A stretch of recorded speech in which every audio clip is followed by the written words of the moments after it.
avec grand plaisir, l'avant-dernier des foot, avant une petite pause légère de quelques jours. Ayoubino, bienvenue à toi. Comment ça Salut Thibaut, tu vas bien? va? Ouais, et toi, alors, en forme? En forme Ça olympique? va. Ouais, bah, écoute, je suis au travail là, je t'appelle, j'appelle juste le temps de la Oula. pause. Ouais, vite fait, Donc, alors. Ah, ça va. Droit. ouais, t'inquiète. Non, je voulais parler avec toi de foot parce que je t'écoute souvent et tu dis des choses qui sont pertinentes et surtout par rapport à l'OM, sur ce qui arrive et tu m'as répondu une fois sur Twitter, donc déjà je t'en Ouais, remercie parce que je dois recevoir plein de messages. ouais, Mais moi, je voulais te parler typiquement Mercato. Parce ouais. que on voit tous les noms qui sont annoncés à l'OM, certes, on sait ce qui arrive, le feu d'artifice, etc. Mais Ouais. moi, je me pose une question un peu de cohérence et je vois un peu plus loin. Parce que tu vois, chaque fois, on nous faisait des promesses qui Ouais. n'ont jamais été tenues, que ce soit en matière de projet ou en matière de joueurs. Parce qu'en une saison, on a changé 3 fois de style de jeu. On est passé de Marcelino en 4-4-2 avec des ailiers qui doivent courir, prendre la profondeur. On passe à Pancho Bardonado, lui, c'était sauf qu'il peut, il faisait avec ce qu'il a, donc je critique pas, Ouais. mais donc Ouais. voilà. Et après, on passe à Gattuso qui c'était ni du foot de possession, ni du foot de contre-attaque. On était entre deux en permanence. Il tâtonnait sur les choix de joueurs. Et quand je vois, moi, par exemple, Carboni, c'est peut-être un très bon joueur, je ne connais pas. Mais s'il n'y a pas le feu d'artifice qui est annoncé, comment ils vont nous faire avaler la pilule qu'ils vont mettre 40 millions d'euros l'année prochaine pour le racheter, sachant que l'Inter peut le racheter 5 millions de plus. Ça, Mais ils pour moi, sont, c'est une incohérence. Alors, ouais, c'est une incohérence. Alors, en fait, ils t'expliquent qu'ils arrivent à obtenir un très bon joueur de foot, qui est Carboni, qui est annoncé comme une pépite, qui est déjà sélectionné avec l'équipe nationale argentine. Alors, c'est aussi parce que l'Italie a les yeux dessus, donc ils veulent lui offrir des sélections. Il ne faut pas être dupe, hein, Oui, et le sécuriser pour la suite. Mais bon, Messi l'apprécie et tout ça. Donc, bon, il y a un lobbying Carboni en Argentine, c'est clair. Carboni, en revanche, c'est vrai qu'il a été prêté une fois à Monza, depuis l'Inter, tu n'as pas de garantie à très haut niveau. Mais l'OM joue pas de Coupe d'Europe, joue une fois par semaine. Bon, voilà, tu te le fais prêter, tu payes le prêt, tu payes le d'accord. salaire, 4 millions, je crois, d'euros par an. Ouais, d'entre 2 et 4, ouais. Ouais, bon, bah, deux, alors, admettons, on s'en fiche, c'est pas le problème, il y a de l'argent. Mais derrière, tu peux l'acheter à 35 ou au même moment, en fait, l'Inter, de ce que j'ai compris de différents journalistes, le rachète 40. Donc, si Oui, jamais l'Inter te le reprend, parce que toi, tu l'as acheté 35, en fait, tu le revends 5. Enfin, tu gagnes 5. Bon, à oui, partir du moment où aujourd'hui, ils annoncent pas clairement que l'OM est devenu un grand club financièrement, ils font semblant, c'est tu ça. peux pas espérer beaucoup plus. Mais il y a un truc qui est en train de se placer là, en coulisses, qui est très limpide depuis 2021, mais là encore plus cet été. C'est qu'avec les augmentations de capital, avec le budget qui depuis 2021 a plus que doublé, on est passé de 120 à 270 et maintenant certains parlent que ça va encore monter à 350 ou autre. Alors là, j'en sais rien, mais on verra ça, mais c'est fort probable. Ça veut dire qu'il y a des apports financiers massifs derrière de partenaires qui sont plus ou moins mis en avant. Il y a un pacte d'associés qui est créé, ça veut dire que Marc Court n'est plus seul, ça c'est public, il n'y a pas de mystère Dans le là-dessus. Delaware, oui. Voilà, dans le Delaware, mais il peut être aussi aidé par ses amis de Guggenheim Partners qui sont surpuissants et qui sont avec lui sur plein de dossiers, etc. Et le but, c'est quoi? C'est qu'en fait, depuis 2021, tu es sur un cahier des charges où tu valorises le club à fond. Donc le club qui valait 150 millions, il en vaut aujourd'hui 400. Voilà, je donne des chiffres approximatifs. Le budget qui était de 120, il est passé à 270, il va monter à 350.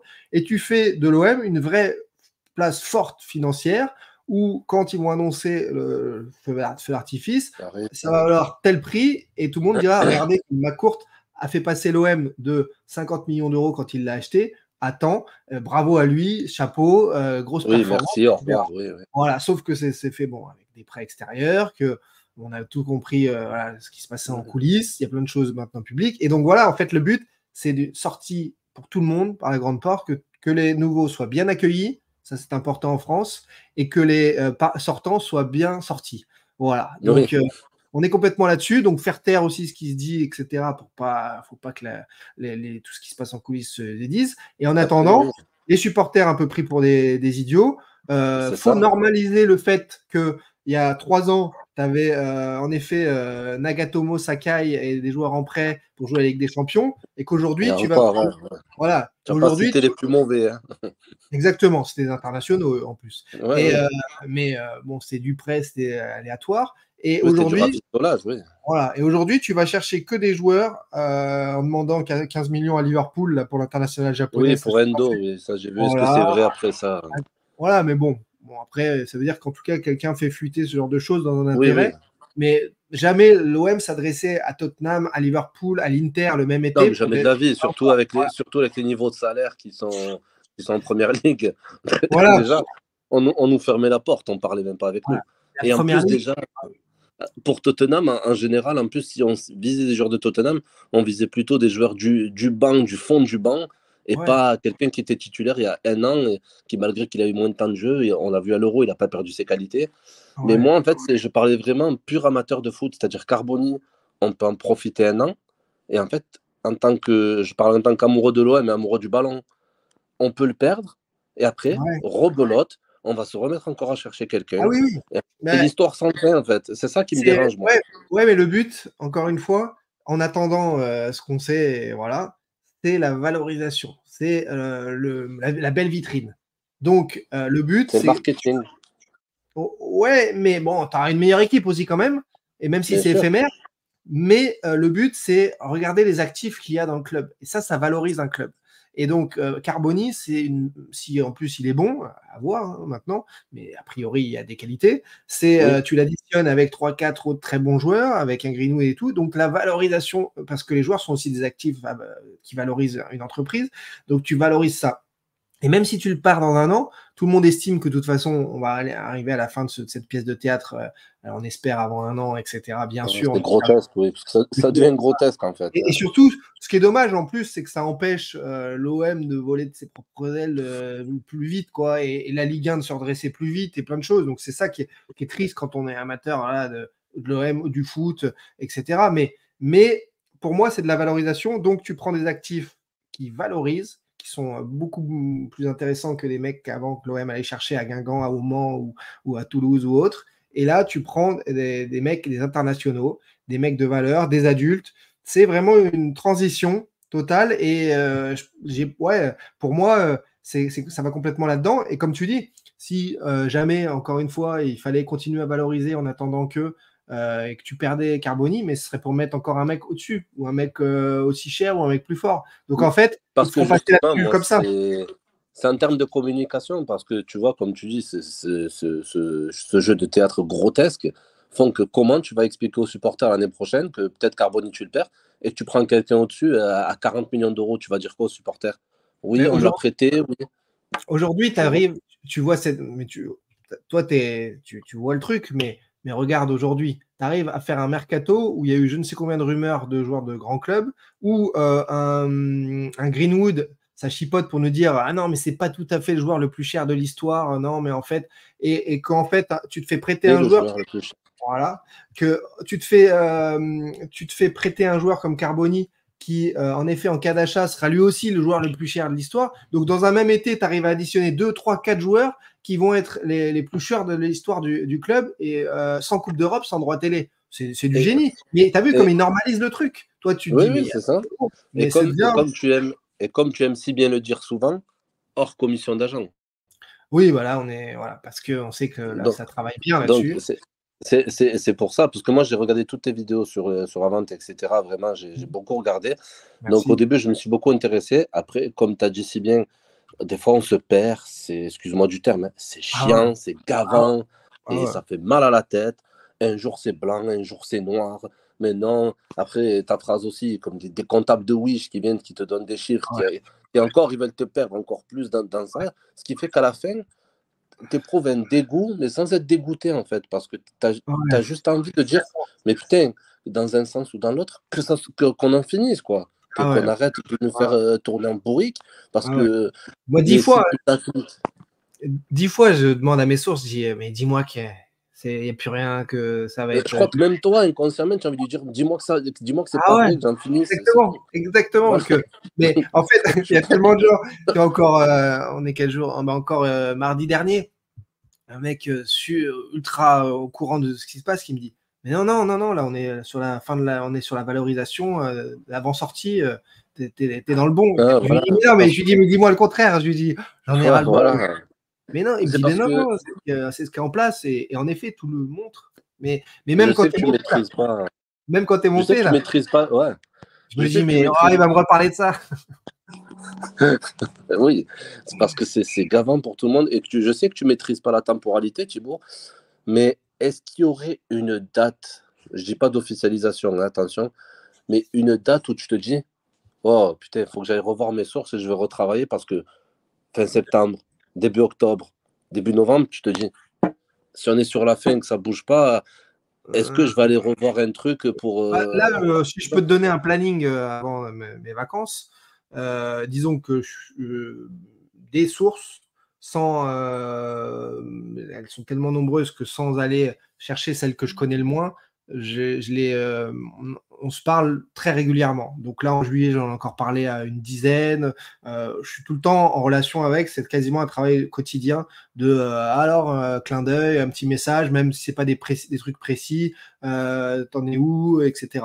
Donc ça, je suis au fait du truc. Maintenant, en termes de planning, on va voir si le mercato se déroule comme on me l'a plutôt dit, donc avec encore là des besoins certainement de dépenser au moins 70-80 millions d'euros. Donc on va Il voir si manque c'est encore 6 joueurs au moins, minimum. ce que je me dis. Donc normalement, ils vont y arriver facile, mais est-ce que ça va être le cas au 30 août? On verra ensemble. Donc déjà, laissez passer ça. Ensuite, rigoler début septembre des justifications d'un tel mercato, sans Coupe d'Europe, etc., expliquer que tout va bien au niveau trésorerie, alors que tu es encore sur Ouais. une année où tu vas perdre de l'argent, c'est obligatoire. Masse salariale historique, alors qu'en mai, on nous a dit qu'il fallait baisser de 30% la masse salariale. Donc j'attends de voir ce bilan-là, pour ensuite, septembre, octobre, rediscuter de ce qui est l'évidence, la valorisation du club, où ça en est, etc., et où ça va. Mais tout est tellement évident, clair, précis aujourd'hui et sourcé que malheureusement, il n'y a pas de retour en arrière là-dessus et il n'y a pas d'arrêt du truc. Tout est calé. Et donc, moi, j'attends les étapes sereinement, tranquillement, sans vouloir en rajouter parce que, comme tu l'as dit, voilà, Ah très oui, bien clairement, sûr. voilà, ça suffit. J'attendrai de voir aussi si enfin il y a une question sur l'ouverture d'avril du pacte d'associés avec les augmentations de capital qui viendraient Ça, des proches. je comprends pas. On est interdit de poser ce genre de questions des fois ou quand on est dans des conférences de presse Oui, ou oui, pas? dans des confs de presse, il y a des thèmes. Donc, tu dois, voilà, aujourd'hui, c'est la présentation de Tartampion. Donc, vous avez vos questions autour de sa venue. Aucune question sur, on vous dit, aucune question sur ceci, cela. Voilà. Là, donc, c'est du classique. Mais en revanche, quand tu demandes une interview auprès du service presse ou communication, etc., tu peux dire, bah, moi, j'aimerais une interview sur ça, ça et ça, et on abordera peut-être cette question. Comme ça, si vous pouvez nous donner une réponse, ça permet de clarifier les choses pour les supporters.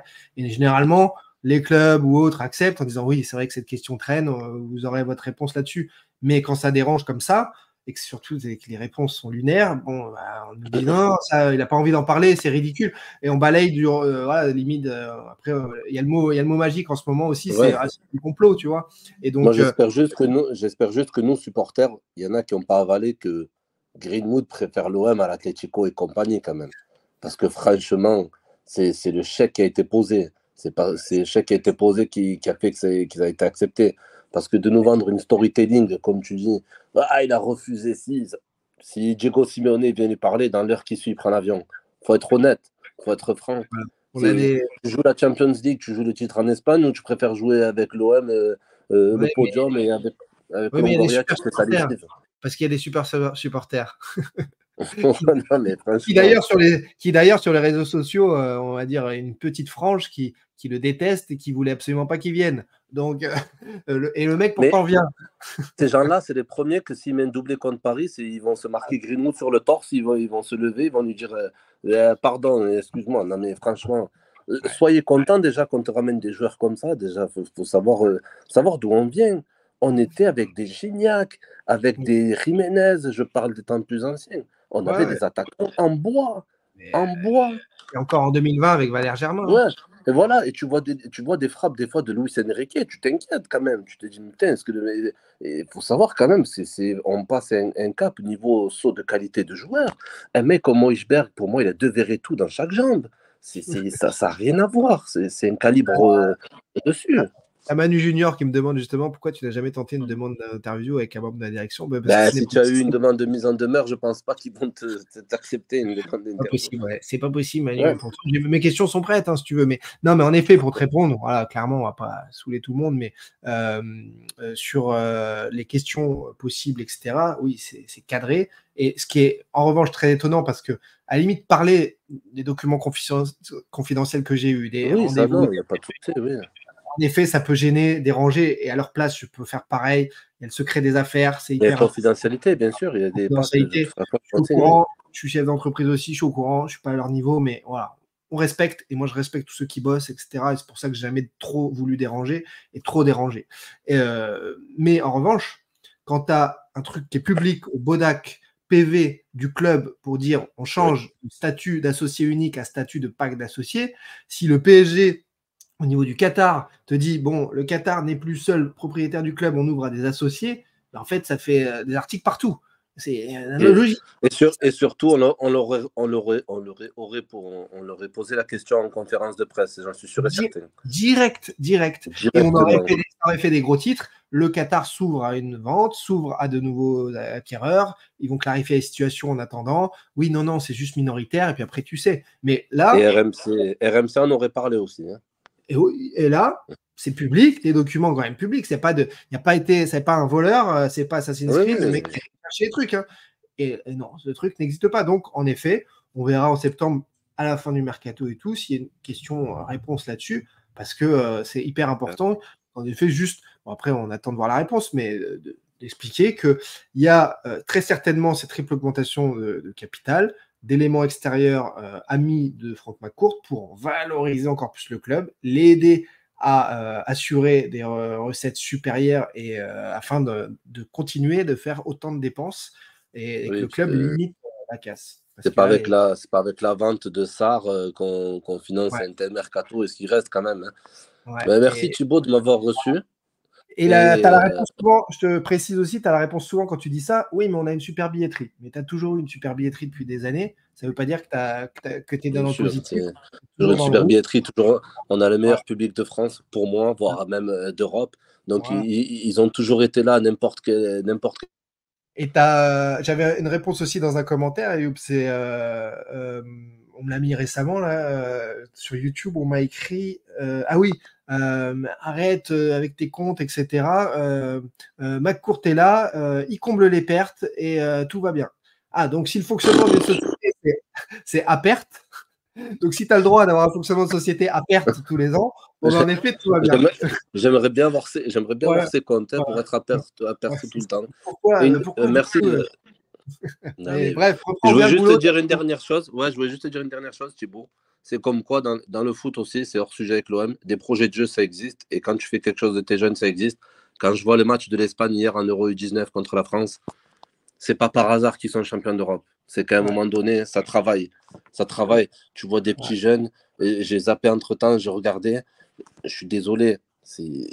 Chez nous, tu le vois dès les 19, c'est que de l'athlétique, que pour courir. Avec le ballon, on ne sait pas quoi en faire quand on a la possession. C'est du pouce-ballon. Je ne sais pas si tu as vu le match, mais...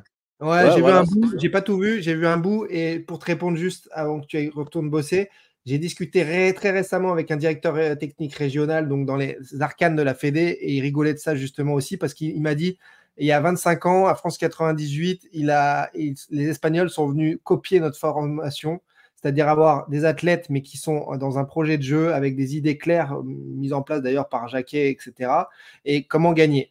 Et eux, ils ont gardé ça depuis 25 ans, c'est-à-dire le joueur arrive dans un projet de jeu et ils l'ont développé encore plus. Et nous, on a refait quelques années après France 98 l'inverse. On s'est dit non, mais on a des athlètes incroyables et on verra comment vu que c'est des athlètes incroyables, c'est du basket finalement, et le 1 contre 1, on va le dominer, physiquement on va dominer, et puis ils arriveront bien à se faire des passes. Et puis on va mettre des plots sur un terrain. Les plots sur un terrain, c'est très français. Tu mets des Non, plots mais sur un terrain, il se trompe de sport. Il se trompe de sport. Les Jeux Olympiques, c'est maintenant. Hein. C'est pas si on met des athlètes qui se mettent à courir et à sprinter, etc. Il y a Exactement. les épreuves du 100 mètres. Il y a les épreuves du 100 mètres d'athlétisme dans pas longtemps. Il faut qu'ils aillent s'inscrire. Hein, mais Tout c'est compris. c'est qu'en fait, pourtant, il y a des jeunes qui jouent à Monaco, à Reims. Et tu te dis quand même, quoi. Qui font partie des meilleurs centres de formation français. C'est ça que je me dis, c'est dommage, quoi.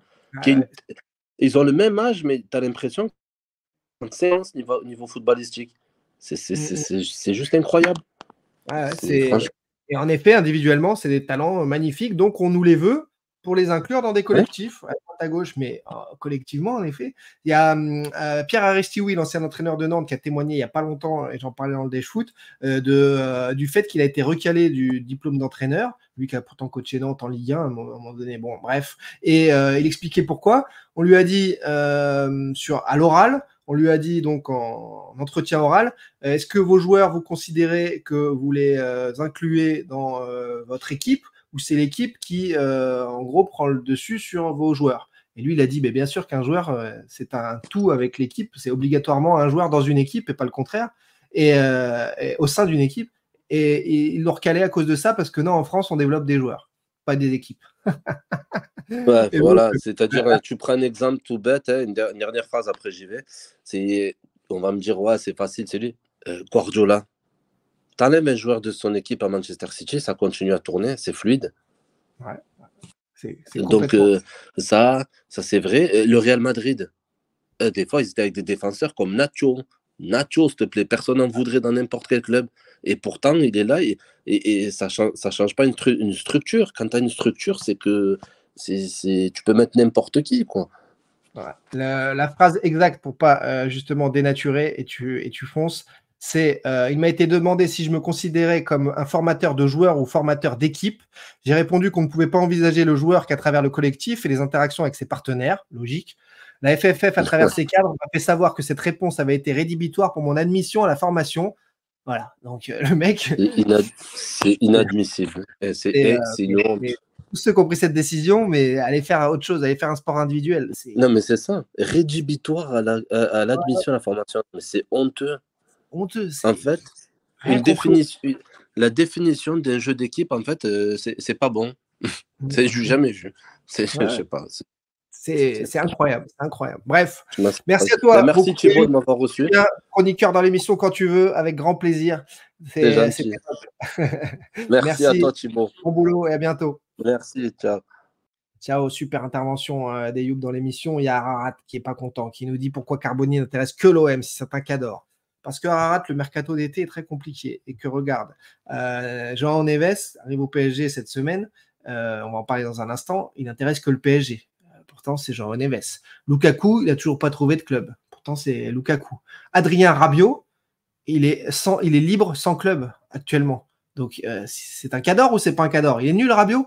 Donc, arrêtez de vous focaliser comme ça sur votre OM en essayant d'être négatif. Tu vas chercher un joueur que l'OM n'aurait jamais pu toucher là de ces 10 dernières années. Donc, ne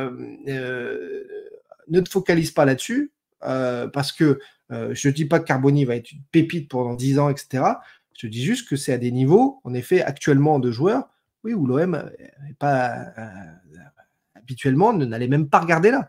Après, ils seront bons, pas bons dans le cadre marseillais et tout, c'est une autre histoire. Mais voilà. Miami Boat qui nous dit en même temps, on a les meilleurs centres de formation du monde. Oui, formation individuelle. On vient nous chercher les joueurs individuellement, pas pour le jeu d'équipe pratiqué. Tu vois? Donc oui, oui. Et pourquoi on a les meilleurs centres de formation du monde? Parce que Marseille et sa banlieue, Paris et sa banlieue, Montfermeil, Aulnay-sous-Bois sont des viviers de joueurs, d'enfants qui, depuis l'âge de 3-4 ans, sont dehors à taper le ballon. Voilà, et donc on est devenus les meilleurs centres de formation au monde. Et voilà, et ensuite on les met dans des moules et on leur apprend à jouer. Mais c'est pas pour ça qu'on leur apprend collectivement avec ce qu'il faut pour le foot collectif. Voilà, c'est ça un peu la réponse. Carboni, c'est un pari, il ne faut pas déconner. Oui, c'est un pari d'un joueur qui est évalué entre 30 et 40 millions d'euros. Donc, João Neves, il a quel âge? C'est un pari pour le PSG. Justement, parlons-en de ça. Jojomovic veut parler de Paris. On en parle avec plaisir.